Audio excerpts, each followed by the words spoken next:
Ang tugatog ng buhay. Kabanata 1885. California, ang pamilyang Rockefeller. Nakita ni Martini si Jade, ngunit sa oras na ito, nakonga si Jade. Napakaraming lason sa kanyang katawan kaya't umabot na sa limitasyon ng paggana ng kanyang katawan. Commander Benmore. Mas formal na tawag ni Martini kay Jade. Ang buhay ni Jade ay nagkakahalaga ng pamagat pagkatapos ng lahat. Ngunit ngayon ay nakita niya si Jade sa ganitong estado, mukha siyang ibang-iba na tao kumpara sa mataas na espiritu, umaasa sa sarili na tao na siya ay dating. Hindi napigilan ni Martini ang pagpatak ng mga luha sa kanyang pisngi. Binigyan ni Nora si Alex ng nag-aalalang tingin. Rockefeller brat, hindi mo ba kukunin ang milagrong doktor para bigyan kami ng konsultasyon? Nasaan ang miracle doctor? Lumalala ang kalagayan ng kapatid ko. Kung magpapatuloy ito, mamamatay talaga siya. Hindi, kailangan kong hanapin si Principal Lawler. Baka may paraan siya para iligtas ang kapatid ko. Umiling si Martini. Hindi ka makapasok sa Dragon King's Grotto. Matutugunan mo lang ang iyong pagkamatay kung gagawin mo. Pero, hindi ko kayang tingnan ang kapatid ko at... Sa sandaling ito, biglang bumukas ang mga mata ni Jade. Tumingin siya kay Martini at sinabing, Martini, nandito ka. Buti na lang, at least may nakikita akong pamilyar na mukha bago ako mamatay. Ngayon ay makakaalis na ako ng walang pagsisisi. Niyakap ni Martini si Jade na bulunan at sinabing, Sis Jade, don't say that. Hindi ka pwedeng mamatay. Umiling si Jade. You don't have to be like this, in fact, I already knew that this day will come. Hindi pa ba ito hinulaan ni Gilbert? Ito ang aking kapalaran paano magkakaroon ng isang tao na hindi namamatay sa larangan ng digmaan. Mas kaunti ba ang namamatay sa mga nakaraang taon? Pilit siyang tumayo. Ang ilan sa ating mga kasama ay wala na ang kanilang mga buto pagkatapos ng kamatayan at ang ilan sa kanila ay walang mga pangalan. Kung ikukumpara sa lahat ng iyon, napakaswerte ko na. Sis Jade, kung nakinig ka sana kay Xerxes noon. Ikanaway ni Jade ang kamay niya. May kanya-kanyang paraan siya at may sarili akong iniisip. Kahit mamatay ako, wala akong pinagsisisihan. Sumenyas siya kay Alex. Lumapit si Alex. Guro. Kinausap ni Jade si Martini, ito ang alagad na kinuha ko. Wala pa akong utang sa sinuman sa buong buhay ko, ngunit ang batang ito ay kinaladkad sa aking disenyo ng walang dahilan. Siya ay may mahusay na talento at medyo malaki ang potensyal. Pagkatapos kong mamatay, alagaan mo siya para sa akin. Natigilan si Martini habang sinulyapan si Alex. Ang taong ito ay itinuturing na may medyo mahusay na potensyal. Mayroon ka bang hindi pagkakaunawaan sa iyong sariling alagad? Kung nakita mo ang kapangyarihan ng tulay na ipinatawag niya, hindi ka sana magsasabi ng ganyan. Siya ay isang tao na nakalaan para sa magagandang bagay. Kailanman ay hindi inaasahan ni Alex na ipagkakatiwala ni Jade ang kanyang alagad sa iba sa katapusan ng kanyang buhay. Gusto niyang ipagkatiwala siya kay Martini. Umiling siya at sinabi, Guro, iligtas mo ang iyong mga salita. Hindi ka mamamatay, hindi mo kailangang magkaroon ng anumang huling salita. Natigilan si Jade. Sinasabi mo sa akin na hindi ako mamamatay sa ganitong estado. Sa akin, ang Diyos ng medisina, narito, mahirap para sa iyo na mamatay kahit na gusto mo. Sabi ni Alex. Pagkatapos ng isang post, sinabi niya, lahat muna kayo umalis sa kwarto, hahabain ko ang buhay niya. Ano ang gagawin mo? Tanong ni Nora. Hindi siya sinagot ni Alex ngunit sinabing umalis ka sa kwarto. Tinatanong kita. Sinasabi ko na umalis ka. Si Richard Asterisk. Maya-maya si Alex at Jade na lang ang naiwan sa kwarto. Tumingin si Alex kay Jade na unti-unting humihina ang paghinga at sinabing, Master, pwede mo ba akong hilingin? Nagulat si Jade. Ano ang gusto mong hilingin ko? Anything is fine, halimbawa, wish for me to cure your disease, and wish that I can make you even more beautiful. Nababaliw ka. Gumawa ka lang ng isa. Di ba sabi mo may utang ka sa akin? Mag-wish ka at wala ka ng utang sa akin. Ano bang pinaglalaroan mo? Anong gagawin niyan? Natural na gustong subukan ni Alex ang epekto ng pagnanais sa kanyang banal na kapangyarihan. Ang hiling ni Ted Summer ay naging kanyang seeded player. Pagkatapos noon hanggat nakapatay si Ted ng anumang espesyal na mga demonyo, madaragdagan nito ang kanyang mga banal na kapangyarihan. Si Jade ay isang Supreme Warlord. Gusto lang niyang subukan ito. Sa wakas, pagkatapos ng pagwidling ni Alex, nag-wish si Jade sa kanya. Nais kong gawin mo akong 18 taong gulang. Tawag. I-prick. I-click. I-subscribe kwentong nobela. Kabanata 1886. Ang hiling na ito ay medyo mahirap. Gayunpaman, naramdaman ni Alex ang isang makapal na sinag ng Golden Wish Power na lumitaw sa kanyang Golden Core. Kung ang wish power ni Ted Summers ay kasing laki ng balahibo ng kalapati, si Jade Benmore ay kasing laki ng balahibo ng ostrich, 100 beses na mas malaki kaysa kay Ted. F***. Ang napakalaking dami ng wish power kapag ito ay naging banal na kapangyarihan, ito ay dapat na napakalakas. Wishing to be 18 again, sige, pagbibigyan ko. Gustong-gusto ni Alex na makakuha ng higit na banal na kapangyarihan at sa pagkakataong tulad nito, halatang hindi niya ito pakakawalan. Sa kabilang banda, naramdaman niyang kakaiba ito. Ano ang batas at tuntunin tungkol sa kung gaano kalaki o kaliit ang wish power? Tapos na ba? Tanong ni Jade. Wala na siyang lakas ngayon at napapikit na siya nang makausap niya si Alex at bumagsak sa ibabaw niya. Inilagay siya ni Alex sa upuan at mukhang nakapagdesisyon na siya. Nilinis niya ang isang bahagi ng lupa pagkatapos ay iniswipe niya ang isang daliri sa kanyang pulso, bumubulwak ang dugo. Nagsimula siyang magsulat at magpinta sa lupa gamit ang dugo na gumuhit ng isang malaking pormasayo ng Zarbeco.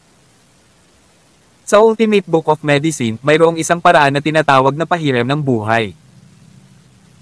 Sa madaling salita, ibibigay ng Diyos ng medisina ang kanilang buhay sa iba.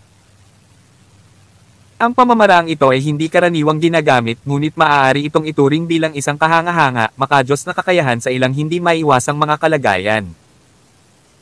Makalipas ang kalahating oras natapos ang pagbuo. Inilagay ni Alex si Jade sa pormasayon at sinabing, Guro, pansamantala kong iuugnay ang ating buhay. Ang buhay ko ay sa iyo din. Nanlaki ang mga mata ni Jade at nagtatakang tumingin sa kanya.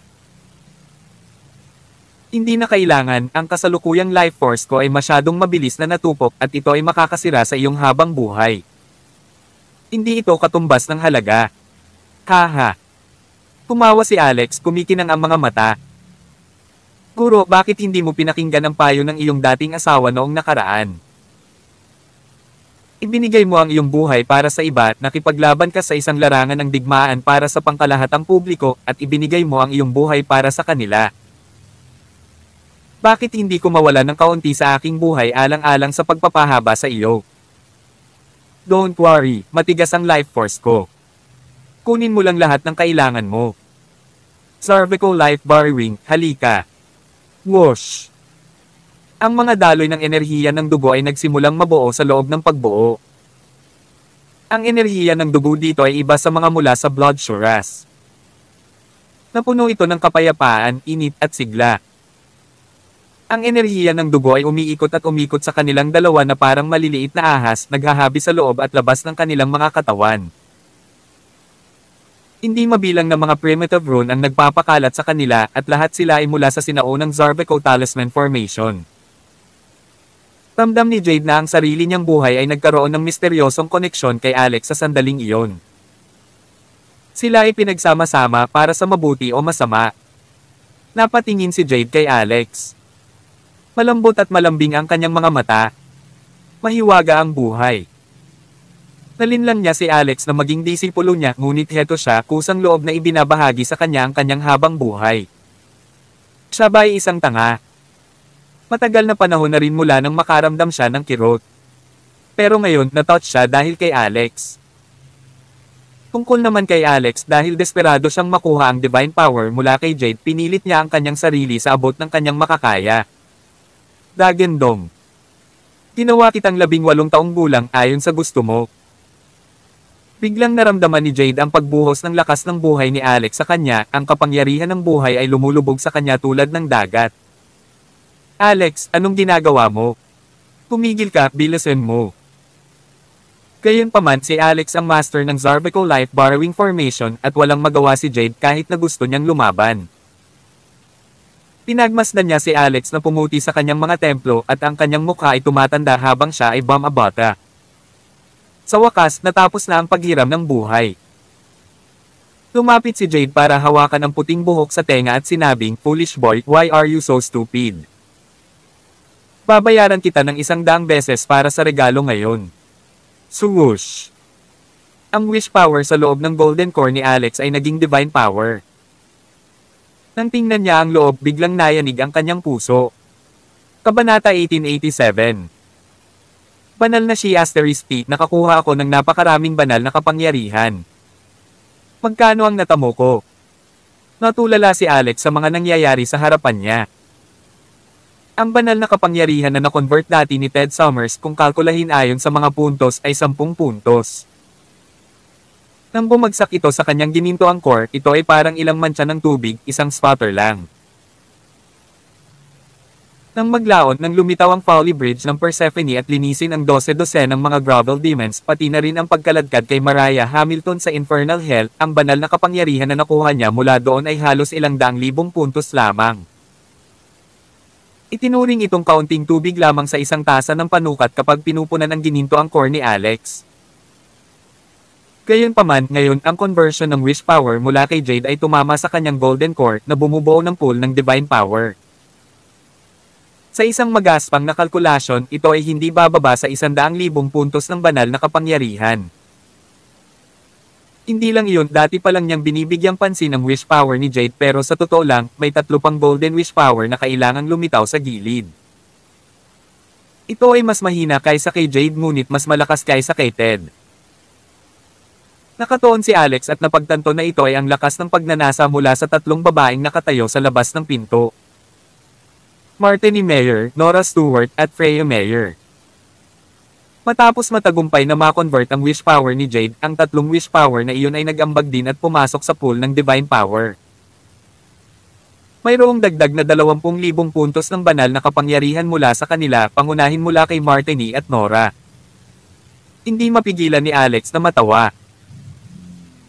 Sa napakaraming banal na kapangyarihan sa kanyang pool, hanggat hindi niya ipinatawag ang itim na pusong manika, ang Persephone's Folly Bridge, ito ay higit pa sa sapat para sa kanyang paggamit. Gayon din, makakaipon siya ng higit pang banal na kapangyarihan sa paglipas ng panahon, at ito ay walang kulang sa kita. Nang makita ang nakakabit ng ngiti sa mukha ni Alex, nag-alala si Jade. Naubos na ba niya ang buhay ng batang ito at nasira ang utak nito? Alex, kumusta ang pakiramdam mo? Ayos ka lang. Masyado ka bang pagod? Gusto mo bang magpahinga? Nagmamadaling bumalik sa normal si Alex at sinabing, ayos lang ako. Guro, gusto mo bang gumawa ng isa pang kahilingan? Tinapik ni Jade ang isang buko sa kanyang noo. Wish ulit. Nais mo ang iyong ulo.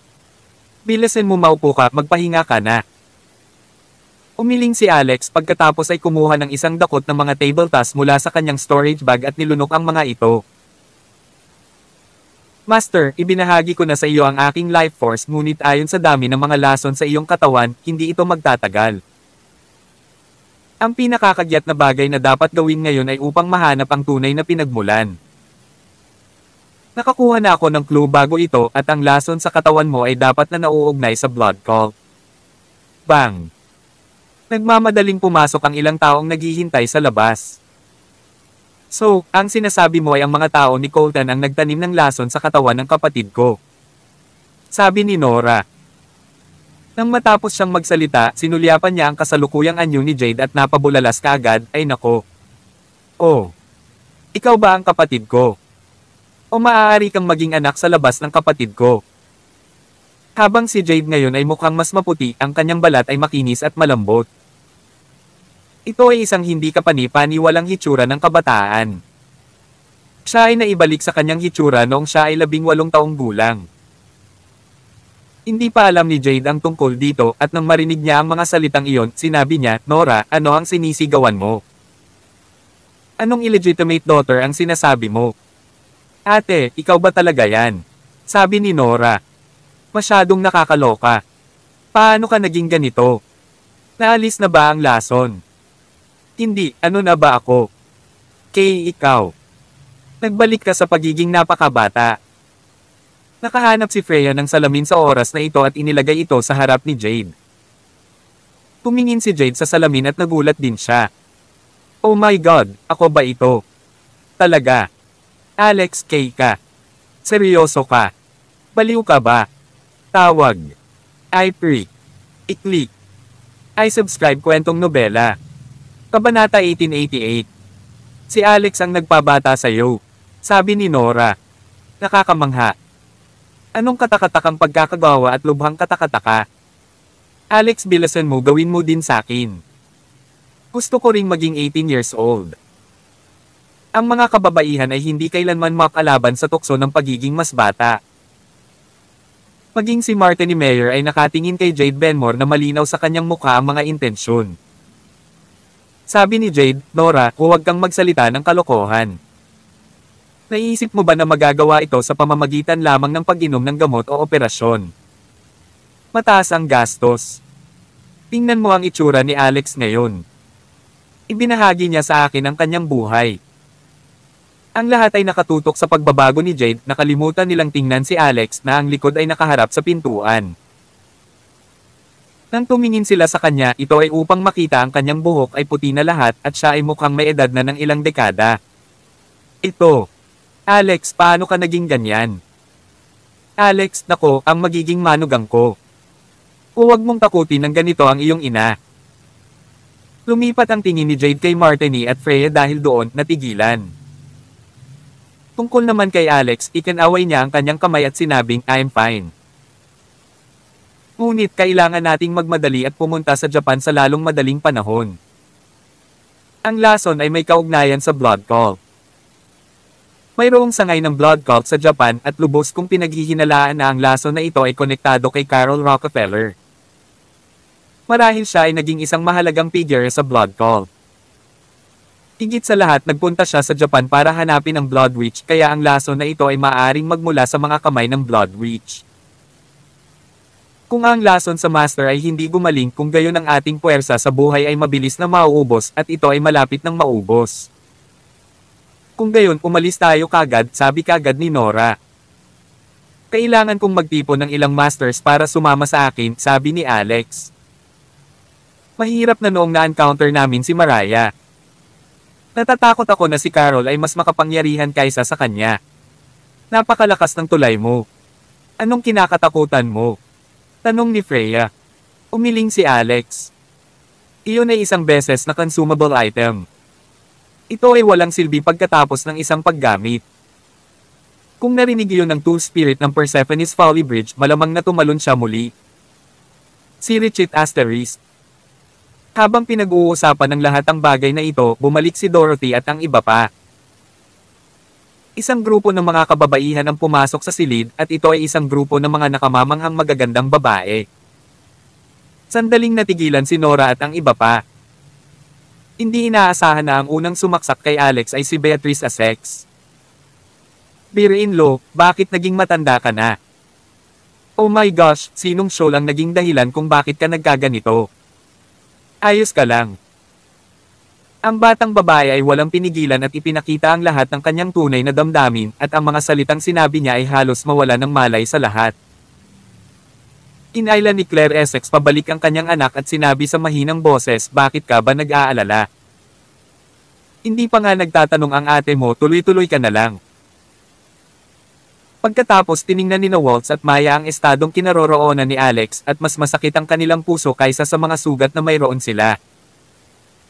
Sa wakas, makalipas ang 10 minuto, naunawaan ng lahat ng kababaihan ang sitwasyon at huminahon. Nanlumo si Brittany nang malaman niyang ibinahagi ng kanyang anak ang puwersa ng kanyang buhay sa iba, ngunit nang malaman niya ang pagkakakilanlan ni Jade, wala nang masasabi pa tungkol dito. Inaasahan lamang niya na maalis nila ang lason sa katawan ni Jade sa lalong madaling panahon. Ate, Alex, sabi ni Nora. Ang kasalukuyang sitwasyon na kinaroroonan mo ay hindi angkop para sa malayo ang paglalakbay.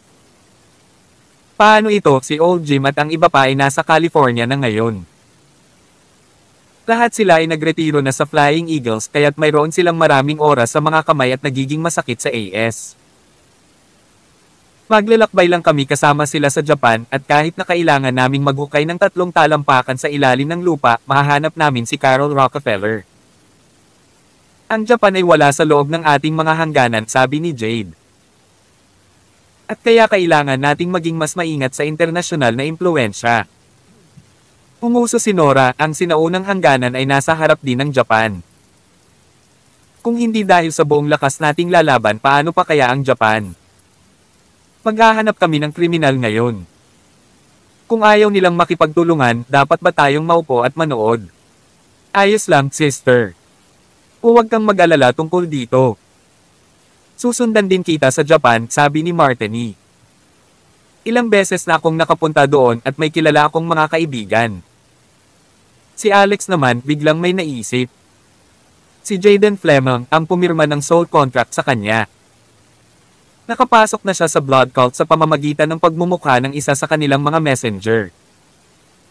Iniisip niya kung ano na ang nangyari sa lalaki ngayon. Kabanata 1889. Tinawag ni Alex si Jaden Fleming. Nagkataon lang siya. Okay, dapat siya na ngayon, Snow Whitney. Kasalukuyan siyang nasa sangay ng blood cult at pagkatapos ng mga buwan ng pagkukubli doon, nakatanggap din siya ng maraming impormasyon tungkol sa kanila.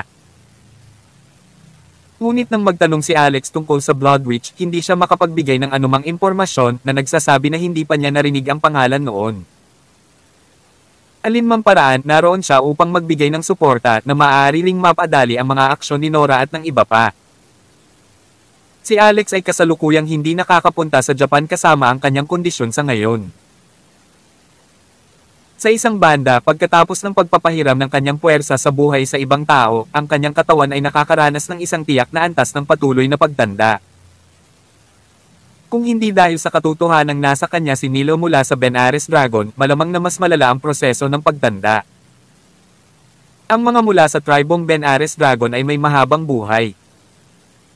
Magkaugnay ang life force ni Nila at ni Alex, ngunit tao pa rin si Alex sa huli at hindi masyadong mataas ang kanyang cultivation base.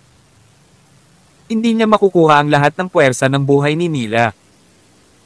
Ang cultivation base ni Jade ay mas mataas kaysa sa kanya at ang pagkawala ng kanyang puwersa sa buhay ay kailangang mabayaran ni Alex. Hindi ito one-to-one exchange.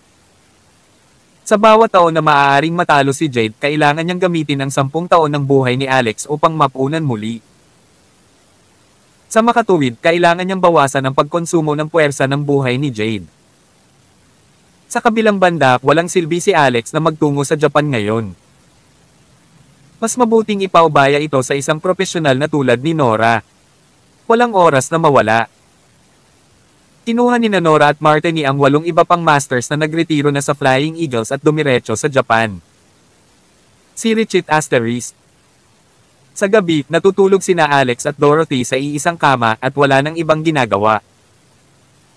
May gustong gawin si Alex ngunit ayaw ni Dorothy at buong lakas siyang idiniin at sinabing, gusto mo na bang mamatay? Ikaw ay naging matanda na. Hindi ko gustong gawin iyon sa isang matandang. Ubo. Bobo ka ba? Ito ay hindi tulad ng iyong master na tretuhin ka ng maayos o anumang bagay, ngunit ibinabahagi mo pa rin ang iyong puwersa sa buhay sa kanya. Kung may mangyari sa iyo, ano ang gusto mong gawin ko? Paano naman ang 4 naming anak? Gusto mo ba silang maging posthumous na mga bata? Tinawakan ni Alex ang tiyan ni Dorothy at ginawaran ito ng malambot na halik. Tapos ngumiti siya at sinabing, ayoko. Nagamit ko na ang Zarvical Talisman at Formation pati na rin ang Limit Breaking Pill para supuin ang lahat ng lason hanggat maaari sa kanyang katawan para hindi masyadong mabilis ang pagkawala ng life force. Pinag-aaralan din ni Cheryl ang lason para makagawa ng antidote. Ang problema ay hindi kasing seryoso ng iniisip mo. Bawal mo na ulitin yon. Hindi naman sa selfish ako. Mabigat lang ang responsibilidad mo ngayon. Ipinangako ng aking Panginoon ang kanyang buhay para sa bansa at sa mga tao nito, sabi ni Alex, kung hindi ko siya ililigtas, ako ay hindi mapalagay. Higit pa, ang kaliwang tropa ng Flying Eagles ay ganap na bumagsak sa mga kamay ng Blood Cult, at ang posisyon ng commander ay nahulog sa mga kamay ng mga pangunahing pamilya sa bansa. Kung walang commander tulad ng aking master sa Flying Eagles, nag-aalala ako na may malaking mangyayari sa lalong madaling panahon. Kung hindi siya mamamatay, maaari pa rin niyang i-reconstruct ang Flying Eagles sa hinaharap. Kung talagang namatay siya, tapos na ang lahat at wala na tayong mapayapang araw sa hinaharap. Inampas ni Dorothy si Alex sa ulo. Bigla akong naisip ng isang formation. Anong formation? Ang oras ng oras. Nagsalubong ang kilay ni Alex. Bakit hindi ko narinig? Umupo si Dorothy at sinabing ang hourglass of time ay isang time attribute formation. Maaari nitong baguhin ang bilis ng oras at maaaring pabagalin ang oras sa loob ng pagbuo. Maaari mong ilagay ang iyong master sa forma Scion at ito ay lubos na makakabawas sa pagkonsumo ng kanyang puwersa sa buhay. Natahimik si Alex pagkatapos ay nagsabi, ang pagbuo ng katangian ng oras na sumusunod sa batas ng panahon ay mahirap iguhit at nangangailangan ito ng pag-unawa sa mga rune ng katangian ng oras. Sa kasalukuyan, malayo pa ako sa ganoong antas. Alam ko kung paano gawin ito. Sabi ni Dorothy. Gawin mo. Tama iyan. Sa inheritance na natanggap ko, isa na rito ang hourglass of time. Sa aking nakaraang buhay, tila nagkaroon ako ng espesyal na damdamin sa batas ng panahon. Tila may panahon na nahulog ako sa isang lugar na tinatawag na time ruins at natigil doon sa loob ng ilang daang libong taon. Ano? Natigilan si Alex. Tawag. I-free. I-click. I-subscribe kwentong nobela. Kabanata 1890. A couple 100,000 years, what concept was that? Sa madaling salita, si Dorothy ay isang napakatalino na big shot sa kanyang nakaraang buhay. Mababaliw kaya ang isang tao kapag nagising na sila ay may asawa na at may mga anak? Tila alam ni Dorothy ang kanyang mga alalahanin at ngumiti at inaliw siya, huwag kang masyadong mag-alala tungkol dito. May pakiramdam ako sa mga oras na ito kahit na magising ako sa mga alaala ng nakaraan ko sa buhay, wala akong gagawin sa'yo. Ang pakikipag-ugnayan sa mga bata ay isang uri ng mahika. Hanggat ginagamit niya ang aking katawan, ang koneksyon ng dugo sa pagitan natin ay magpapatuloy. Namilog ang mga mata ni Alex. Iniisip niya kung paano muling tatatakan ang nakaraan niyang buhay. Nakuha niya ang mana ni Saitagarba. Hawak niya ang isang killer artifact, ang Persephone's Folly Bridge, sa kanyang mga kamay na maaaring lumampas sa anumang uri ng kaluluwa. Posible bang malampasan ang kaluluwa ng nakaraang buhay ni Dorothy? Iyon ang dahilan kung bakit kailangan niyang maghanda ng maaga ng 1,000,000 punto ng banal na kapangyarihan. Sa sandaling ang nakaraang buhay ni Dorothy ay nagpakita ng mga palatandaan ng paggising, agad niyang kakaladkarin siya sa Persephone's Folly Bridge at dadalhin siya sa reincarnation cycle. Ayaw isipin ni Alex ang katotohanan na ang tao ay nakaligtas na sa libu-libong taon at maaaring muling magkatawang tao kasama ang reincarnation soul at posibleng hindi siya matatakot sa Persephone's Folly Bridge. Hanggat may kislap ng pag-asa, kailangan niyang subukan. Kinabukasan, sina Dorothy at Alex ay nasa Rockefeller Manor na nagsiset up ng formation para sa hourglass of time. Kasabay nito, binalak din ni Alex na ayusin ang isang forma Scion sa buong manor upang maprotektahan ang kanyang pamilya. Tinukoy din niya ang pag-aaral na ginawa niya sa mainit na jade bed ng fairy doctor at nag-sketch ng isang spirit gathering array sa manor. Sa hinaharap, ang mga babaeng nagsagawa ng 8 Desolate Killing Formation ay hindi na kailangang pumunta sa walang nakatirang isla. Maaari silang magtanim ng mas mabilis sa manor at mas mapoprotektahan nila ang mga tao sa kanilang paligid. Sa isang kisap mata, dumating ang ika-5 araw. Wala pa ring balita mula kay Nora Stewart.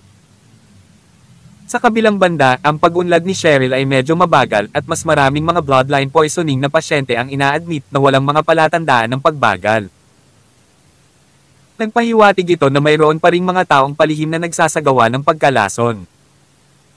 Ang bagay na ito ay ikinaalarma din ng Flying Eagles Academy. Agad na pinalabas ng akademya ang Fairy Doctor para asikasuhin ang bagay na iyon.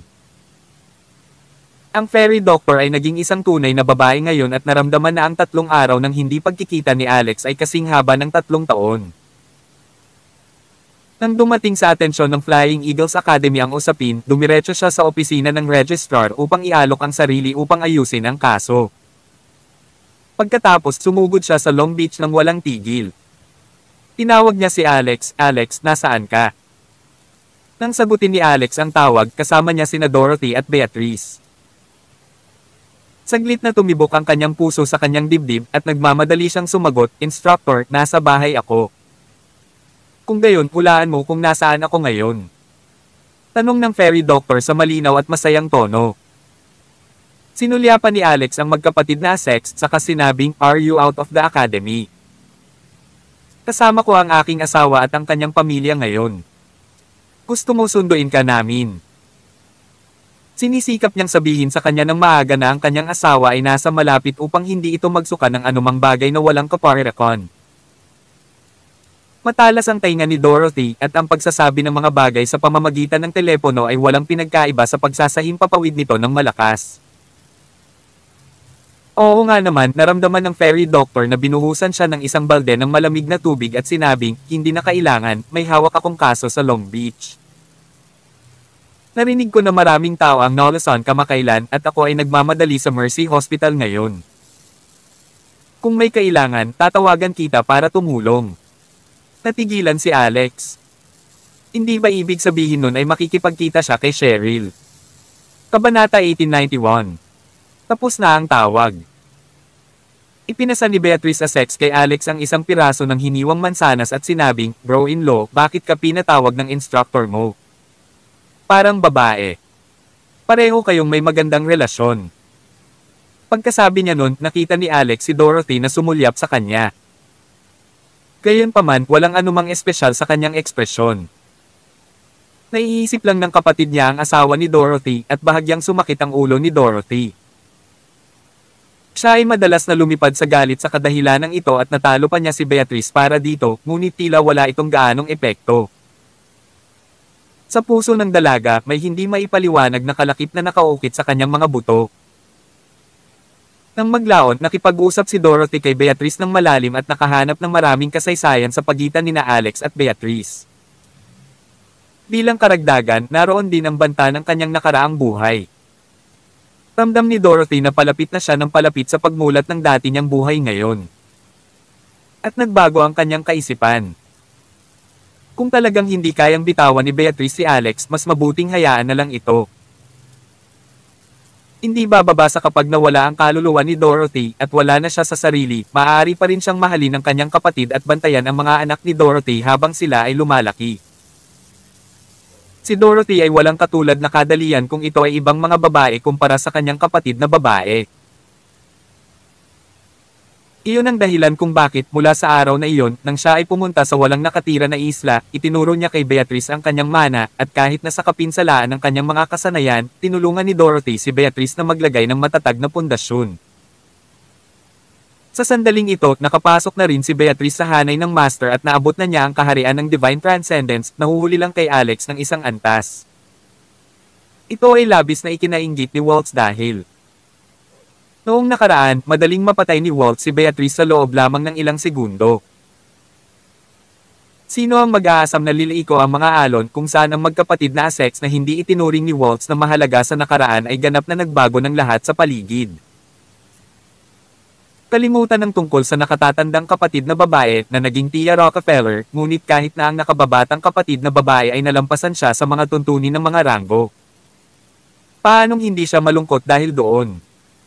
Pero, ano pa ang magagawa niya? Nais ni Alex na tulungan siyang mabilis na mapabuti ang kanyang paglilinang, ngunit siya ay isang lalaki, at may mga limitasyon sa kung ano ang maaari niyang tulungan na mapabuti ang pagtatanim ng isang babae. Paano siya matutulad kay Dorothy na madaling tumulong kay Beatrice na umunlad? Kaya ang kasalukuyang Beatrice ay mas masigasig at alerto kaysa dati at madaling marinig ang boses mula sa kabilang panig ng telepono ni Alex. Isa ito sa mga guro mula sa Flying Eagles Academy. Sabi ni Alex. Maraming nalason ng mga pasyente kamakailan sa Long Beach at ipinadala siya ng akademya upang magtrabaho sa kaso. Kung hindi, ang mga guro sa akademya ay bihirang magkaroon ng pagkakataon na lumabas dahil sila ay napuno. Maaari ba akong pumunta sa Flying Eagles Academy? Tanong ni Beatrice. Pag-usapan natin ito sa susunod na taon. Tumango si Beatrice. Totoo. Kung pag-uusapan, malapit ng mag-New Year. Pumilis ang tibok ng puso ni Alex. May wish ka ba? Maaari kang mag-wish mula sa akin. Nagulat si Beatrice. Mag-wish ka ba? Hindi ito tulad ng isang Diyos o anumang bagay. Tapos namula ang mukha niya. Sa sandaling ito, naramdaman ni Alex ang isang sinag ng gininto ang liwanag na isang wish power na pumapasok sa kanyang golden core. Napatingin si Alex kay Beatrice. Siya subconsciously pumasok sa kanyang isip upang i-brush ang wish power sa loob niya. Hindi nagtagal, lumitaw sa kanyang isipan ang konteksto ng hiling ni Beatrice, ngunit sa sandaling tingnan niya ito, napatulala siya. Ang hiling ni Beatrice ay mahalikan siya nito. O aking Diyos! Tila ang kapangyarihan ng pagnanais na ito ay hindi kailanman maaaring gawing banal na kapangyarihan dahil ito ay isang hangarin na hindi kailanman maisa sa katuparan. Bukas ay bisperas ng bagong taon. Sabi ni Dorothy bago niya inilagay ang isang kamay sa tiyan niya at hinimas ito. Umaasa na siya ngayon na mas mabilis na lumipas ang mga araw para maipanganak na ang mga anak sa kanyang sinapupunan. Gusto niyang gumugol ng mas maraming oras sa kanyang mga anak. Si Richie Asterisk. Sa isang kisap mata, lumipas ang isang araw. Ngayon ay bisperas ng bagong taon at ipinagdiriwang ito ng bawat pamilya sa bansa. Tawag. I-Pre. I-Click. I-Subscribe kwentong nobela. Kabanata 1892. Napakasigla ng hardin ng Rockefeller Manor at maraming tao ang dumating. Ang Lost Cosmetics ay sarado para sa mga pista opisyal kanina at si Brittany at ang grupo ng mga kababaihan ay nasa bahay. Pagdating ng hapon, lumapit din si Michelle Yaul. Pagkatapos dumating din si Silas Stormer pati na rin si Haley Lawson bukod sa iba pa. Nandoon silang lahat sa Rockefeller Manor para ipagdiwang ang bagong taon. May mga maliwanag na ilaw ang nakasabit sa harap ng Rockefeller Manor at isang malaking grupo ng mga kababaihan ang nag-uusap at nagtatawanan. Gayunpaman, mababa ang mood ni Alex. Dinala ni Nora Stewart at Martini Mayer ang grupo ng mga tao sa Japan at isang linggo na ang lumipas mula noon. Gayunpaman, wala pa ring balita. Maging kagabi, naputol ang komunikasyon na kanilang pinangangalagaan araw-araw. Hindi rin niya mabot si Snow Whitney. May nangyari siguro. Pero, with their lineup, they're more than enough kung gusto nilang i-overturn ang Japan. Ang pinakamahalagang punto dito ay imposible na ang kanilang buong koponan ay nolly-pol, di ba? Inanap ni Alex si Jade Benmore pagkatapos noon at sinabi sa kanya ang tungkol dito. Tumalon si Jade. May nangyari siguro. Kailangan kong pumunta sa Japan. Inawakan siya ni Alex at sinabing, Master, ano ang silbi ng pagpunta mo sa Japan ngayon? Ang iyong kasalukuyang katawan ay hindi naiiba sa isang ordinaryong tao ngayon at ang pagpunta doon ay walang kabuluhan. Naalala lang noon ni Jade na naging inutil siyang tao ngayon. Ang mga lason sa kanyang katawan ay nagngangalit at ginagamit niya ang lahat ng kanyang lakas upang sugpuin ang mga ito upang mabawasan ang pagkonsumo ng kanyang puwersa sa buhay. Sa lahat ng iyon, ang lahat ng kanyang kakayahan ay katumbas ng walang silbi. Bang! Ipinatong ni Jade ang palad niya sa stool. Dahil dito, namumula ang kanyang palad ngunit nanatiling hindi naputol ang dumi. Tila natigilan siya dito at tuluyang napapikit ng mahina. Sa sandaling ito, tinawagan ni Cheryl si Alex at sinabing, Alex, nakahanap kami ng isang pasyente na zero dito at nakakuha kami ng ilang mga lason mula sa kanyang katawan. Hindi na ito katulad ng dati at iba rin ang pasyenteng ito sa iba. Gusto mo bang tingnan? Baka makakita tayo ng antibody sa katawan niya. Oh, wala bang pasyente? Natigilan sandali si Alex. Ang pinagmulan ng lason ay mula sa blood cult. Kahit na ang pasyente zero ay natagpuan, ito ay hindi dapat masyadong mahalaga, tama. Bakit hindi ka lumipat sa video call at ipakita sa akin? Sige. Ibinaba ang tawag at hindi nagtagal ay tumawag muli si Cheryl, nagpadala ng imbitasyon sa video call. Nang itap ni Alex ang screen para tanggapin ito, nakita niya ang mukha ni Cheryl at mukha rin ni Alex ang unang nakita ni Cheryl. Pareho silang nagulat at sabay-sabay na nagtanong, anong nangyari sa inyo? Ipinahiram ni Alex ang kanyang life force kay Jade kaya tumanda na siya ng husto. Kahit na siya ay patuloy na nagpapagaling sa panahong ito at naka-absorb ng napakaraming chaos chi na enerhiya, hindi pa rin ito nakakasabay sa patuloy na pagkonsumo ng kanyang life force. Ang mga pagbabago ay binibigkas pa rin. Si Cheryl naman hindi siya nakatulog na maayos simula nang umalis si Alex. Siya ay umidlip ng halos kalahating oras araw-araw bago siya agad na bumalik upang makisali sa mataas na intensidad na trabaho. Siya ay pamayat at ang kanyang ekspresyon sa mukha ay tila sobrang haggard at ang mga madilim na bilog sa ilalim ng kanyang mga mata ay kitang-kita din. Pagkatapos ng ilan pang palitan ng mga salita, itinutok ni Cheryl ang kamera sa patient 0. Ito ay isang menor de edad na batang lalaki at siya ay mukhang halos 10 taong gulang. Siya ay nasa isang coma sa sandaling ito at siya ay hindi gumagalaw sa kama. 0 ang pasyente niya. Tanong ni Alex. Oo. Sagot ni Cheryl. Kakaiba ang pasyenteng ito. Inala namin siya ay pinahirapan dahil maraming sugat sa kanyang katawan. Ang ilan sa kanila ay lubhang nakakabigla at ito ay lubhang nakakaawa. Lumapit ang kamera sa mga sugat ng bata, parehong malaki at maliit at lahat ng mga peklat ay mukhang bago. Gayunpaman para sa isang bata na masaktan sa ganitong paraan ay lubhang nakakaawa. Sa sandaling ito, nakasandal si Jade para tingnang mabuti. Sa sumunod na segundo, nagbago ang mukha niya at para siyang nakakita ng multo habang sumisigaw, Blaze. Kabanata 1893. Malakas at matalas ang boses ni Jade Benmore at mukhang nasa hindi matatag na kalagayan ng pag-iisip siya pagkatapos ng tandang iyon. Nakatutok ang mga mata niya sa screen ng telepono at tumulo ang mga luha sa kanyang mukha. Siya si Jade Benmore. Siya ay isang malakas na babae, ang diyosa ng digmaan na naghihintay ng kamatayan ng walang anumang emosyon. Ngayon, mukha siyang nasa sabik at malungkot nang makita ang maliit na batang lalaki sa screen ng telepono, medyo hindi ka panipaniwala. Blaze. Master, kilala mo ba ang batang ito? Gulat na napatingin si Alex kay Jade. Inawakan ni Jade ang telepono at malakas na sinabi, itutok ang kamera sa kanyang mukha. I want to see his face. His forehead, show me his forehead. Hindi alam ni Cheryl kung ano ang nangyayari, ngunit mabilis niyang itinuro ang kamera bilang mabilis na sinabi na nakatuon sa noo ng bata. Nakita ni Cheryl na tila may marka sa kanyang noo, isang pattern ng apoy. Nanginig si Jade sa sumunod na segundo. Blaze, si Blaze talaga. Buhay siya. Buhay siya. Niyakap niya si Alex at umiyak. Natigilan si Alex. Master, sino siya? Anak ko siya, sabi ni Jade. Ang kanyang pangalan ay Blaze Benmore. Ano? Nagulat si Alex. Guro, ikaw. Hindi mo ba sinabi na wala kang anak? Ginawa ko. Anak ko siya, sagot ni Jade. Kahit na hindi ko siya ipinanganak, ako ang kanyang ina. Parang may naalala siyang masakit na paatras siya, hindi na niya masabi. After a few seconds, she immediately said, Alex, bilisan mo, sabihin mo kung nasaan siya. Dalhin mo ako dyan, gusto ko siyang makita kaagad ngayon na. Ito, sige. Si Richard Asterisk.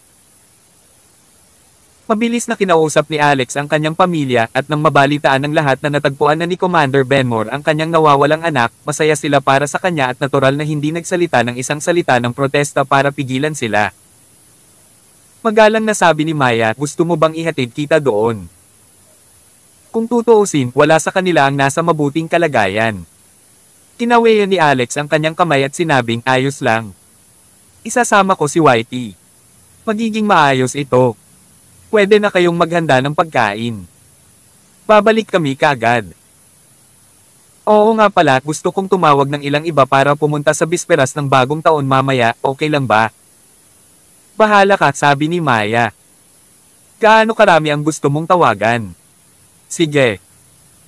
Umupo sina Alex at Jade sa ibabaw ni Whitey at nagmamadaling pumunta sa Long Beach Mercy Hospital. Kinausap ni Jade si Alex habang papunta doon at sinabi sa kanya ang tungkol kay Blaze, isang batang inampun niya mahigit 30 taon na ang nakalilipas. Siya ay isang mahuhusay na bata, ipinanganak na may kapangyarihang katangian ng apoy at may malakas na kakayahan sa pakikipaglaban. Isa pa, mabait siyang bata. Isang batang inampun mo mahigit 30 taon na ang nakalipas. Nanlaki ang mata ni Alex. Master, mali ba ang nakita mo noon? Ang batang iyon ay mukhang hindi hihigit sa 10 taong gulang at hindi ito maaaring isang bata na iyong inampun mahigit 30 taon na ang nakalipas, di ba? Kaya ayon sa timeline, dapat ay nasa 30s na siya at mas matanda sa akin. Umiling si Jade. Ganyan siya. Ang bilis ng kanyang paglaki ay mas mabagal kaysa sa karaniwang tao. Napaawang ang labi ni Alex. Gusto niyang tanungin siya kung ano ang ibig niyang sabihin na mas mabagal kaysa sa karaniwang tao. Isinilang ba siya na may dwarfism? Tila alam ni Jade ang kanyang iniisip at sinabing si Blaze ay hindi ipinanganak na may dwarfism, siya ay isang talentadong tao at ang kanyang pisikal na paglaki ay mabagal. Siya ay halos kapareho ni Luna noong nakaraan, mukhang 5 hanggang 6 na taong gulang. Siyempre, malaki na siya ngayon. Kaya sa madaling salita, kapag ang isang karaniwang tao ay lumaki ng 10 taon, si Blaze ay lumago lamang ng 1 taon. Masyadong exaggerated iyon. Gayon din, natural siyang makahinga ng apoy. Tawag. I-pre. I-click. I-subscribe kwentong nobela. Kabanata 1894. Iyon ay mas espesyal kaysa sa pagiging isang Diyos na humihinga ng apoy. Hindi naman siya maaaring maging alien, di ba? Sa oras na ito, muling bumagsak ang mga luha sa mukha ni Jade habang sinasabi niya, lagi kong iniisip na wala na siya 20 years ago. Hindi ko inaasahan na lilito na naman siya sa harapan ko. This must be God's favor to allow me to see him again. This time, hindi na siya mawawala sa akin. Naantig ang damdamin ni Alex at nagtanong, Guro, anong nangyari 20 taon na ang nakararaan? Pinunasan ni Jade ang kanyang mga luha at sumengot bago sinabing, 20 taon na ang nakalilipas, nang magulo ang sinaunang hangganan at ang mga halimaw sa loob ay naglunsad ng malaking pag-atake, pinangunahan ko ang aking mga tropa na supilan sila. Noong panahong iyon, ang aking ina ay nagkasakit ng malubha. Nakipag-ugnayan sa akin si Blaze ngunit hindi ako makaalis at sinabi ko sa kanya na kunin ang aking ina upang hanapin si Xerxes. Ang aking dating asawa iyon. Nanlamig ang mga mata niya nang umabot sa puntong ito. Ang aking dating asawa ay tulad mo, isang bihasang tradisyonal na doktor. Pero hindi siya mahanap ni Blaze dahil abala siya sa ibang babae. Si Blaze ay may hitsura ng isang 7 taong gulang at siya ay napakaliit, karga ang aking ina sa kanyang likod habang siya ay pumasok sa sinaunang hangganan upang hanapin ako. Dahil alam niyang hindi nagtagal ang aking ina, gusto niyang makita ko siya sa huling pagkakataon. Bilang resulta, nahulog sila sa kampo ng kaaway. Nabulunan muli si Jade at hindi na makapagsalita nang makarating siya sa puntong ito ng kanyang kwento. Naunawaan ni Alex na ito na siguro ang pinakamalalim na sakit sa puso niya. Parehong namatay ang anak at ina sa ganoong mga kalagayan at ang kanyang asawa may kasamang ibang babae. Ito marahil ang dahilan kung bakit sila naghiwalay na personal na isang bagay na hindi mabata. Inilabas ni Jade ang isang dark gold na bracelet mula sa kanyang storage pouch. Ito ang anklet ni Blaze. Nang sumugod ako, natagpuan ko lang ang isa sa kanyang mga beleng paa. Ang buong lugar ay napuno ng sunog, duguan. Mga bangkay. Ang aking ina ay humihinga ng kanyang huling hininga sa oras na iyon at bago siya mamatay, hiniling niya na patayin ko ang lahat ng mga halimaw na ito upang ipaghiganti si Blaze. Napabuntong hininga si Alex na lungkot sa loob. Master, nakaraan na ang lahat. Kung si Blaze ito, ipinapangako ko sa iyo. Siya ay gagaling. Tumanggo si Jade. May matinding pagmamahal sa ina sa kanyang mga mata habang nakatitig sa anklet. Si Richard Asterisk. Hindi nagtagal, nakarating sila sa Mercy Hospital. Nakita ni Jade si Blaze sa isang nakahiwalay na ward at lubos siyang kumpiyansa na ito ay si Blaze Benmore, ang kanyang anak. Sa oras na ito, dumating na si Cheryl at kasama niya rin ang fairy doctor. Nang makita ng fairy doctor si Jade, nagulat siya. Siyempre, kilala niya si Jade Benmore ngunit nang makita niya ang kanyang hitsura na 18 taong gulang, mas nagulat siya. Tinanong niya si Alex, sino siya? Bakit kamukhang kamukha niya si Commander Benmore? Anak niya ba ito? Siya si Commander Benmore, sagot ni Alex. Ano? Napanganga ang fairy doctor. Imposible, mahina ang katawan niya at walang pahiwatig ng cultivation base sa kanya. Paano ito si Commander Benmore? Umiling si Alex. Mukhang hindi pa nakakatanggap ng balita ang Flying Eagles. Ang aking amo ay Nolason at ang kanyang paglilinang ay ganap na nawasak. Hindi na siya ang commander ng Flying Eagles. Nang marinig iyon ng fairy doctor, halos magduda na siya sa buhay. Tahimik na hinawakan ni Alex ang baywang niya at sinabing, enough, it's not the time to discuss this. Tingnan muna natin ang bata. Ano ang nahanap mo? Kinawayan ng fairy doctor ang kanyang kamay, don't ask me. Nalaman ko na lang na hindi pala kasing galing ng babaeng direktor nitong ordinaryong ospital ang medical skills ko. Hindi ko alam kung paano niya natamo ang ganoong mataas na antas ng mga medikal na tagumpay. At saka, hindi siya isang ordinaryong tao. Kilala mo ba siya? Pagkasabi pa lang niya ay sumugod si Cheryl at niyakap si Alex. Pagkatapos hinawakan niya ang mukha nito sa kanyang mga kamay at nalungkot na sinabi, Alex, paano ka naging ganito? Ayos ka lang. Makaka-recover ka ba? Ang diwata na doktor ay naging matigas sa pagpapakita ng pagmamahal, hindi alam kung ano ang gagawin sa kanyang sarili. Kabanata 1895. Si Cheryl Coney ay ganap na taos puso. Siya ay nababagabag at hindi siya nababahala sa kung ano ang iniisip ng iba. Ayos lang. Sabi ni Alex. Magiging maayos din pagkatapos ng ilang oras. Ikaw naman, ilang araw kang hindi natutulog. Nasabi ko na nasa ganoon ka ng haggard na estado noong huli kitang makita. Seryoso, 1 linggo kang hindi natutulog, tama ba? Ayos lang ako. Ang sitwasyon ay kagyat. Kung gayon, iyon pa ang dahilan kung bakit kailangan mong alagaan ang iyong sarili. Sa pagkakataong ito, tumingin siya kay Gilherm. Gilherm, kailangan mong bantayan siya sa iyong tabi at huwag hayaan siyang magmadali. Kapag oras na para matulog, dapat siyang matulog. Kung ang utak mo ay hindi nagpapahinga, hindi mahalaga kung gaano karaming pananaliksik ang gagawin mo, ito ay walang silbi. Tumayo si Gilherm sa gilid at sinabing, hindi naman sa hindi ko pa siya sinubukang hikayatin noon, ngunit ang babaeng ito ay napakatapang ng puso at mas binibigyang pansin niya ang kaligtasan ng pasyente kaysa sa anupaman. Lahat ng payo ko ay walang kabuluhan. Natouch si Alex pero na-depressed din at the same time. Nilapitan niya si Cheryl. Ipikit mo ang iyong mga mata. Pagkatapos nilagay niya ang 2 kamay niya sa gilid ng bewang niya. Patuloy niyang ibinuhos ang espiritual na kapangyarihan mula sa kanyang gininto ang kaibuturan sa kanyang katawan. Bilang karagdagan, kumuha din siya ng 1 dakot ng Chaos Chi Energy na ginawa ng Chaos Tree para ibuhos sa kanya para tulungan siyang ayusin ang kanyang pagod na nerbiyos ng mabilis. Nakatayo ang fairy doctor, pinagmamasdan ng 2 na magiliw na kumilos, nakaramdam ng pagkabigo sa kanyang puso. Si Richit Asterisk. Sa sandaling ito, yakap-yakap ni Jade ang maliit na bata sa loob, umiiyak ng husto. 20 taon na ang nakalipas at naisip niyang matagal na itong namatay. Siya ay personal na nagtayo ng libingan pabalik sa Oregon para sa kanyang anak at inilibing ang belang binti ni Blaze sa libingan na iyon. Ngayon, nawala at nakabawi, siya ay umiyak sa tuwa. Binitawan na ni Alex si Cheryl ngayon at pumasok sa kwarto.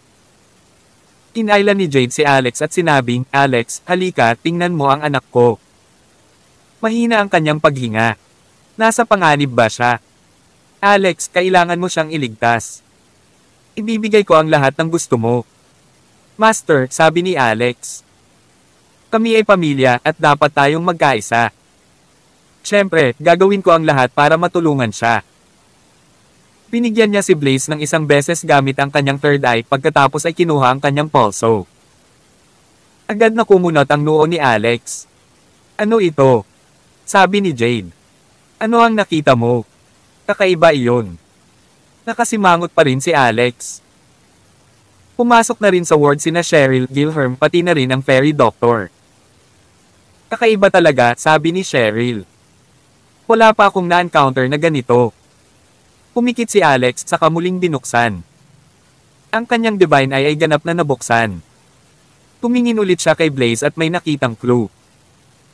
Sa loob ng katawan ni Blaze, natural na dumadaloy sa kanya ang mga sinaunang ron na tumatagos sa kanyang buong katawan.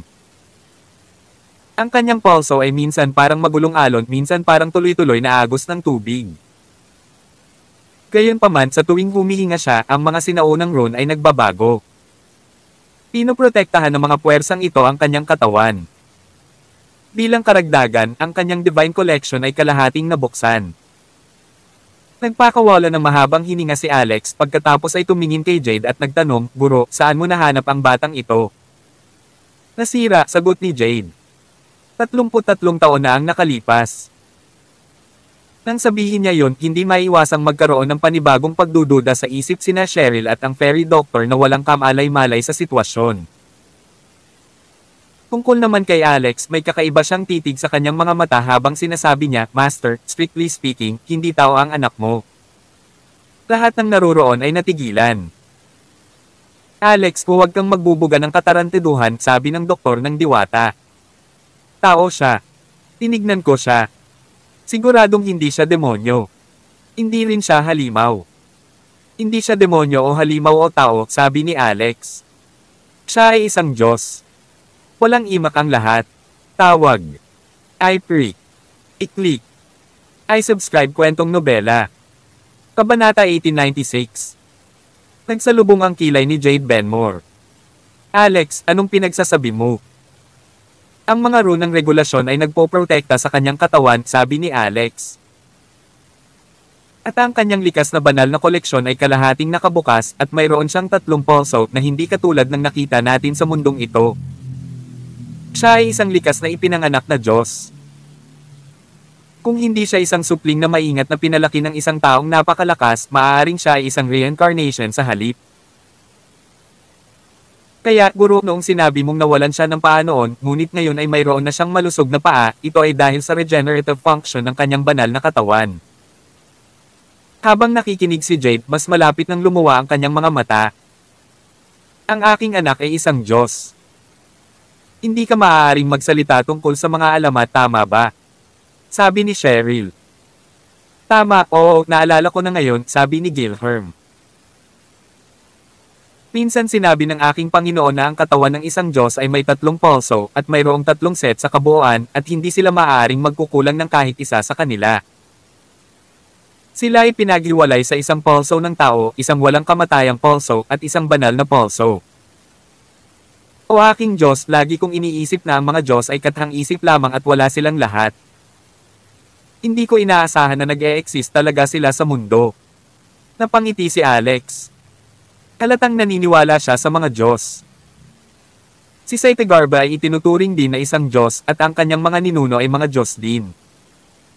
Paanong walang mga Diyos sa mundong ito? Kaya lang, ito ang unang pagkakataon na nakakita siya ng isang taong natural na ipinanganak na may banal na katawan. Para sa isang natural na ipinanganak na banal na katawan na protektado ng mga rune, hindi siya dapat nabawasan sa ganitong estado, sabi ni Alex. Ang kanyang sariling katawan ay may malakas na kakayahan sa pagbawi, kaya malamang na siya ay nagdusa ng isang bagay na imposible para sa kanya upang mapagtagumpayan.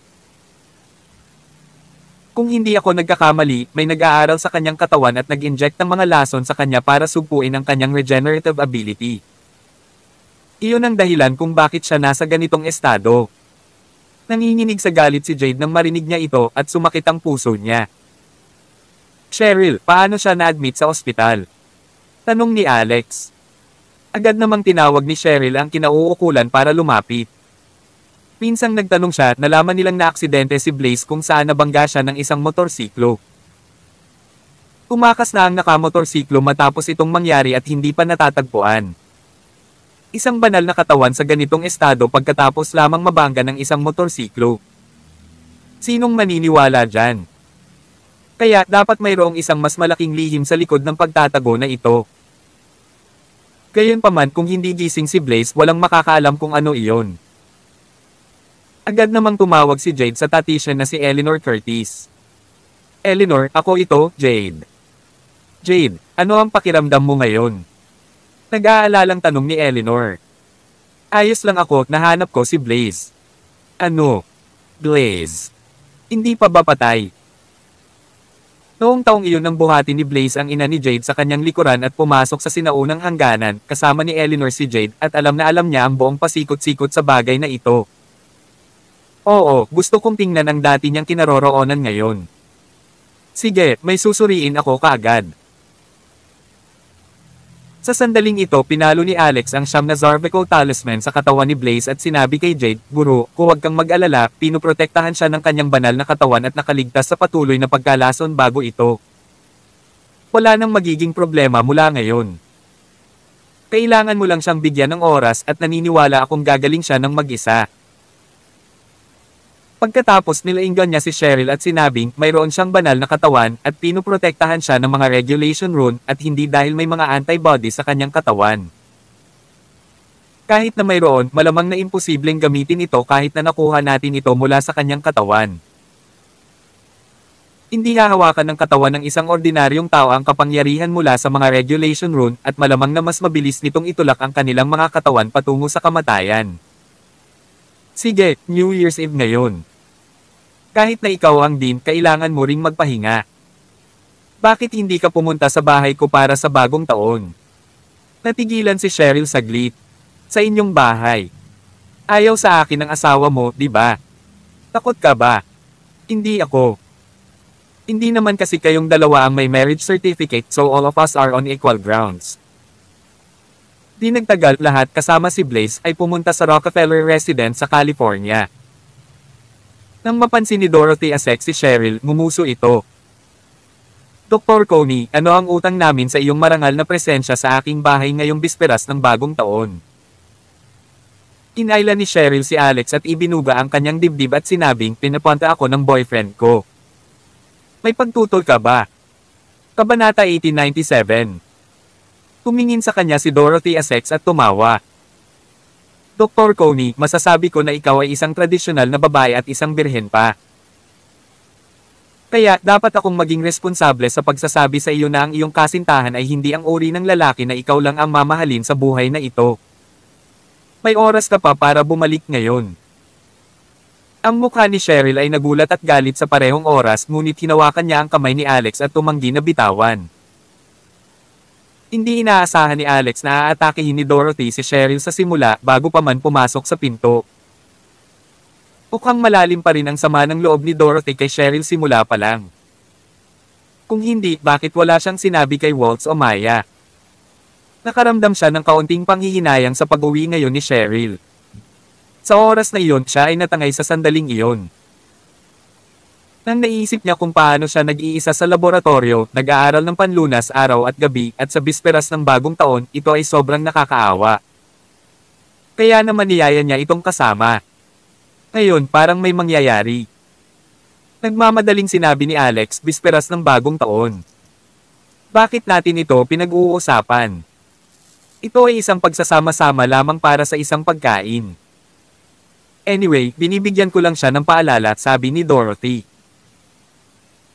Biglang sinabi ni Cheryl, Miss Asek, since you're so dissatisfied with Alex, why do you still refuse to live after getting a divorce? Napapikit si Dorothy, at wala siyang tugon doon. Sa wakas, ang mga sulok ng kanyang mga labi ay lumuwag habang sinabi niya, gawin mo ang anumang gusto mo. Dahil napaka-persigido ka kaya pwede kang sumama sa aming malaking pamilya. Pagkatapos tinapunan niya ng matalim na tingin si Alex. Parang gusto kong samo ka sa mga araw na ito at mahilig akong kumain ng maasim na bagay. Pumunta ka at bilhan mo ako ng maasim na plum. Ah, okay. Si Cheryl ay isang tradisyonal na doktor at nang marinig niya si Dorothy ay parang gustong samo ka at nagnanais ng maasim na bagay, tumingin siya sa tiyan ni Dorothy nang may pagtataka. Sa sandaling ginawa niya, nasabi na niya. Buntis ka ba? Inangat ni Dorothy ang kanyang baba at sinabing oo. At ito ay quadruplets. Kailangan mong bumawi. Sa oras ng mga anak ka, malamang ikaw na ang ikapito o ikawalo. Nanginginig ang mga mata ni Cheryl. Sa oras na ito, sumigaw si Dorothy, "Mga kapatid, magmadali at pumunta dito." May binalik na bata si Alex. Baka illegitimate niya ang anak niya. Matalim na tingin ang ibinigay ni Jade kay Dorothy. Mabilis na sinabi ni Alex, "Don't talk nonsense. Ito ang anak ng aking amo at mas matanda pa siya sa iyo." Nagmamadaling tinakpan ni Dorothy ang bibig, baka sa mukha niya ang pagtataka. Sa oras na ito, nabalitaan ng mga tao sa asyenda na ibinalik ni Alex ang isang iligal na bata at para itong nag-udyok ng pugad ng puta. Lumabas lahat ng babae. Ang naunang mabot ay si Michelle Yaul. Saan? Nasaan ang illegitimate child ni Alex? Oh my, ang laki na niya. Ito ba ang ina ng bata? Napakabata. Mas bata pa siya sa akin. Alex, lagi mong hinahabol ang mga kabataan, di ba? Noong ginawa mo ang batang ito, hindi ba siya ay isang mag-aaral sa elementarya? Hindi pa nakikilala ni Michelle si Jade at iyon ang dahilan kung bakit siya nagkakagulo. Inilibot ni Alex ang kanyang mga mata. Ang isang utak ay isang magandang bagay na magkaroon, ngunit ang iyong magagandang katangian ay malinaw na lahat ay napunta sa iyong dibdib. Tinulak siya ni Michelle at sinabing, "Hindi ba kasalanan mo ang lahat? Pumayag kang pretuhin ako, ngunit wala pa ring nangyari hanggang ngayon. Untik pa akong mahulog sa hagdan. Bakit? Nawalan ka ba ng balanse? Hindi ko makita ang mga hakbang." Nagtawanan ang lahat sa sobrang sakit ng tiyan. Tinadyakan ni Michelle ang kanyang mga paa sa lupa. Nagtawanan kayong lahat. Paano ka pa natatawa niyan? Nasaan ang simpatiya? How do you expect my brother-in-law will treat you for days, Michelle? Tanong ni Beatrice. Massage. Sus, hindi ko sasabihin sa iyo. Ano ang alam ng batang tulad mo? Sok, ano bang hindi ko alam? Hindi ba dahil gusto mo ang bayaw ko at gusto mong samantalahin siya? Beatrice Essex, sinong hindi pa nakakaalam tungkol sa iyo? Narinig ko na nakatulog ka sa isang malaking klase at nang tawagin ng guro ang iyong pangalan, sumigaw ka pa, "Bro-in-law, huwag." Bayaw, hindi. Ano pa ba ang sasabihin mo? Ang dalawang babae ay mga estudyante sa California University at medyo pamilyar sila sa isa't isa. Ang tit-for-tat confrontation na ito ay napatulala sa lahat ng naroroon. Lalo na Cheryl. Nasilaw siya sa napakaraming nakatagong dilag na mayroon si Alex sa bahay nito at umiikot ang isip niya. Blanko ang kanyang isip at ang tanging nasa isip niya ay lahat ito ay mga babae ni Alex. Waltz, Maya, ang magkapatid na sex Michelle. Tawag. I pre. I-click. I subscribe kwentong nobela. Kabanata 1898. Freya Mayer, Zyla Stormer, ang mga babae mula sa 8 Desolated Killing Formation. Naroon din sina Hayley Lawson at Nora Stewart. Ang lahat ng mga kagandahang ito na nakapaligid sa kanya mayroong higit sa 20 sa kabuuan.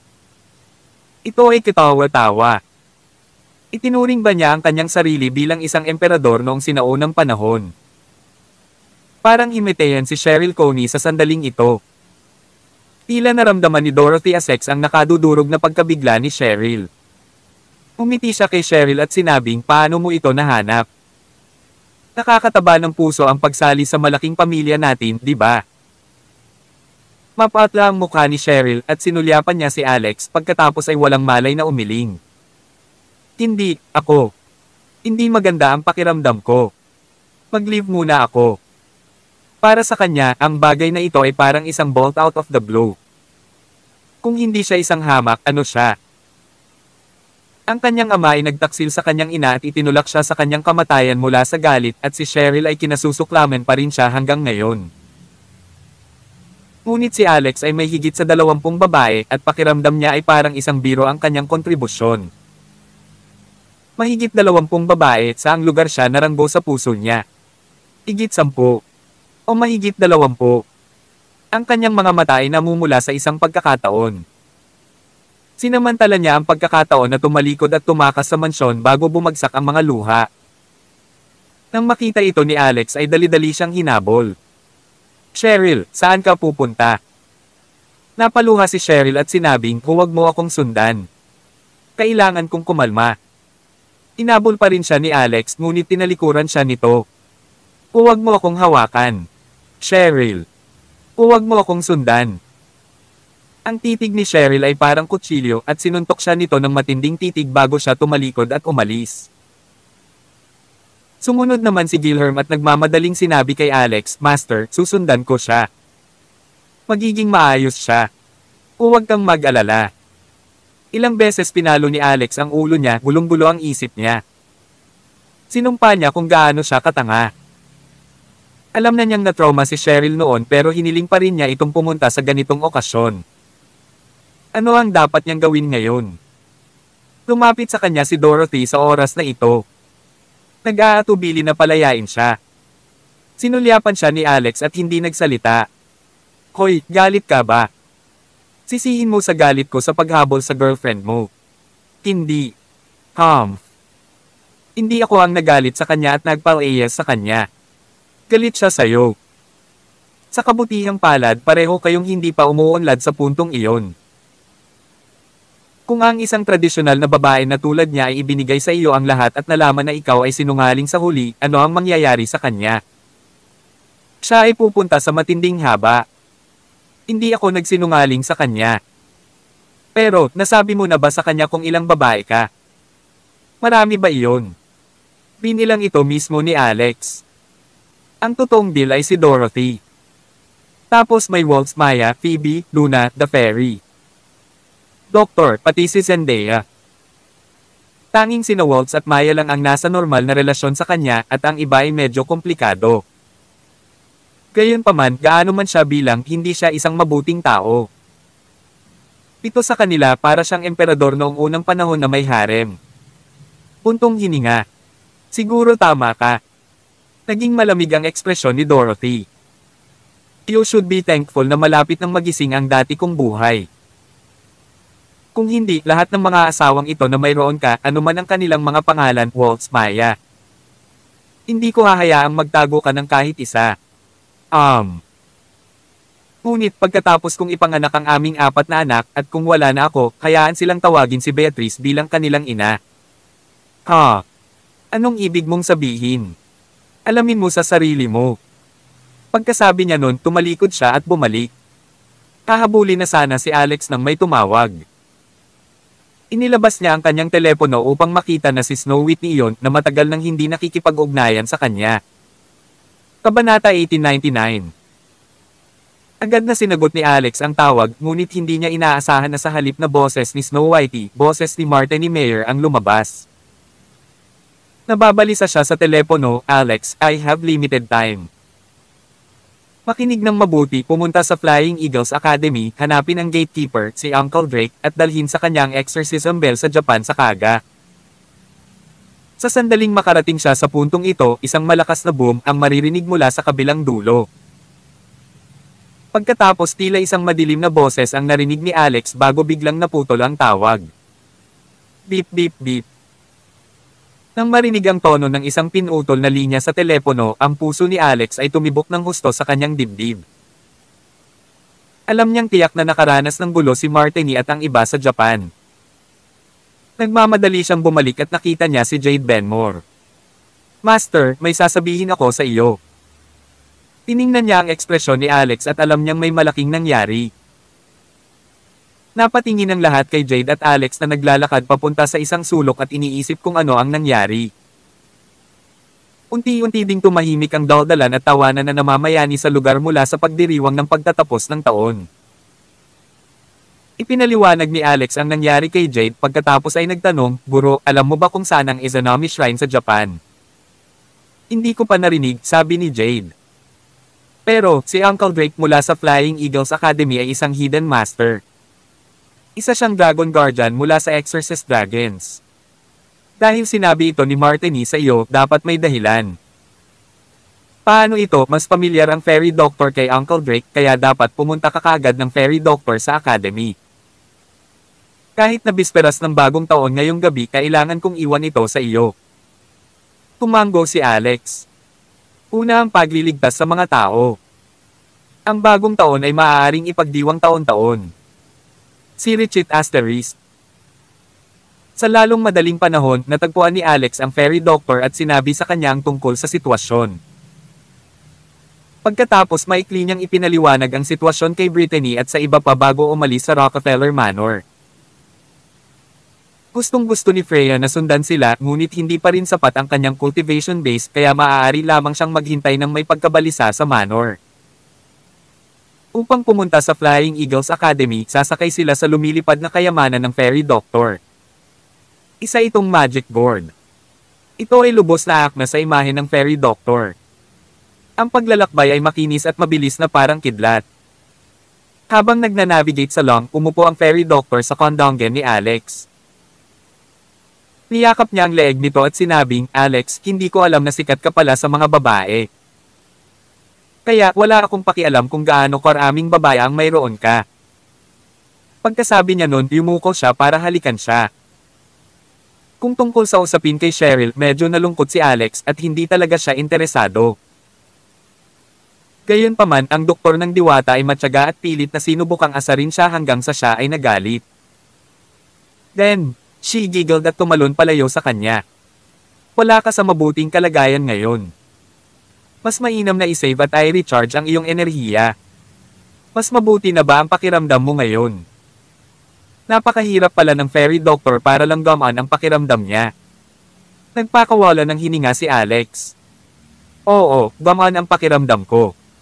Umiti ito at tinapik siya. Iyon ang dahilan kung bakit ang pagkakaroon ng napakaraming babae ay hindi palaging isang magandang bagay.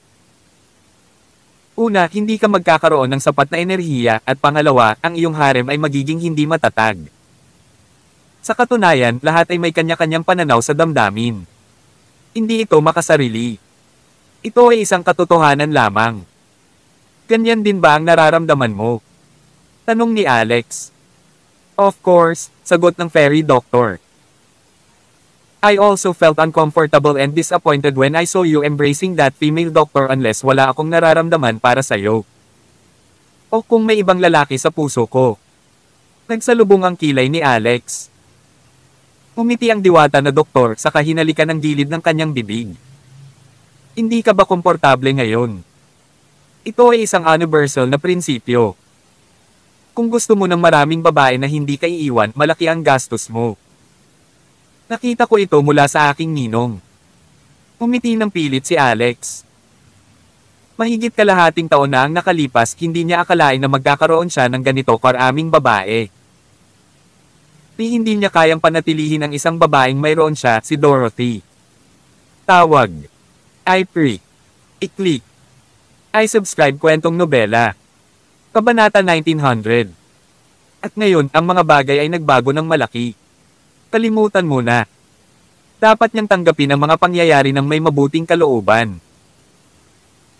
Pakiramdam ni Alex ang kanyang sarili ay isang biktima sa mga tuntunin ng mga emosyon, isang biktima na pinag-aawayan at hinahabol ng mga kababaihan, habang siya. Naging mangangaso lamang siya noong hinabol niya si Dorothy noong siya ay nasa paaralan. Ang lahat ng ito ay hindi niya gusto. Sabi nga sa kasabihan, kung sa una ay wala lang, ano ang maakit?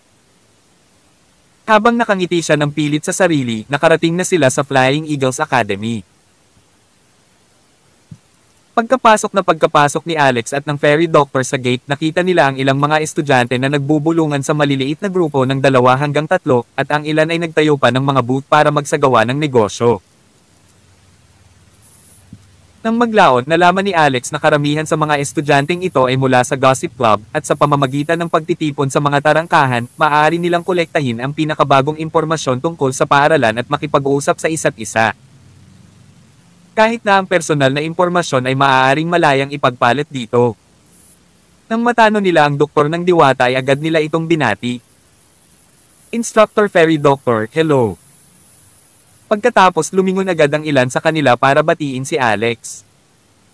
"Hello, Senior Alex."